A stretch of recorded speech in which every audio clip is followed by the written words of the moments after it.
ډیر مخلص او وفادار وې زما سپیه، ډیر مخلص او وفادار وې زما سپیه،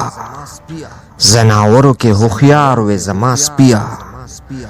ډیر زیات ښکلی وې چې تا الله پیدا کړې، وړوکوالي کې د مور نه مې جدا کړې، چې به پاتې شوه ډوډۍ شوریا له کوره، تا به وخوړه هم هغه کله سپوره،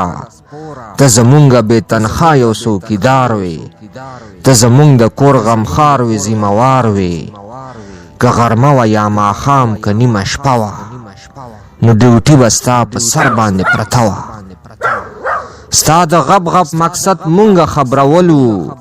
ستا په غب غب غله ډاکوانو م یرولو، ته به ناست وې د سبا سهار په تمه، مونږ اوده به و بړستنه کې بېغمه، تا چې ولیدم سحر به په مستی شوې، چې به راغلمه په تا به خوشحالی شوې، مجبورۍ د لاسه کړې د نن غاړم، اخر دا چې درنه بل وطن ته لاړم.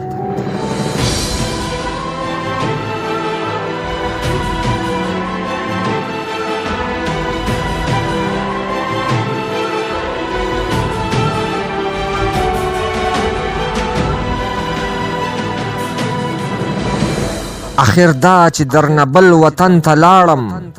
تا به چغې کړې چې څوک لکه څه غواړي، مور مې ویل چې هغه سپی در پسې جاړي، نه خوراک کوي او نه هغه مستي کړي، هر وخت ور طرف ته ګوري اسویلي کړي، زما سپیه تا کې دومره ډېر احساس و، ستا په زړه کې زما قدر او اخلاص و، چې د 14 کاله عمر شوې بوډا شوې، ډیر کمزوری شوې مرض کې مبتلا شوې،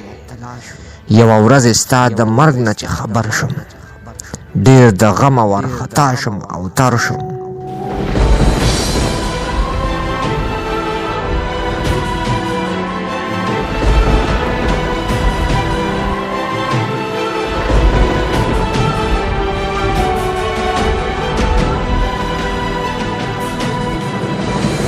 بیا مې سوچ وکړو چې ته یو زناور وې،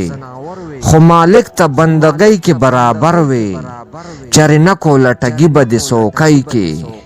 تابعدار وې زما ټوله زندګۍ کې، کاش چې داسې سوچ د هر چا ستا په شان شي، کاش چې داسې سوچ د هر چا ستا په شان شي، خپل مالک سره په زړونو مخلصان شي، نه دوکې وي نه مالک نه پټېدل وي، په هر ځای کې خپل مالک نه یریدل وي، نه ظلمونه نه دروغ وي نه حرام وي، نه په ژوند کې د مالک خلاف څه ګام وي،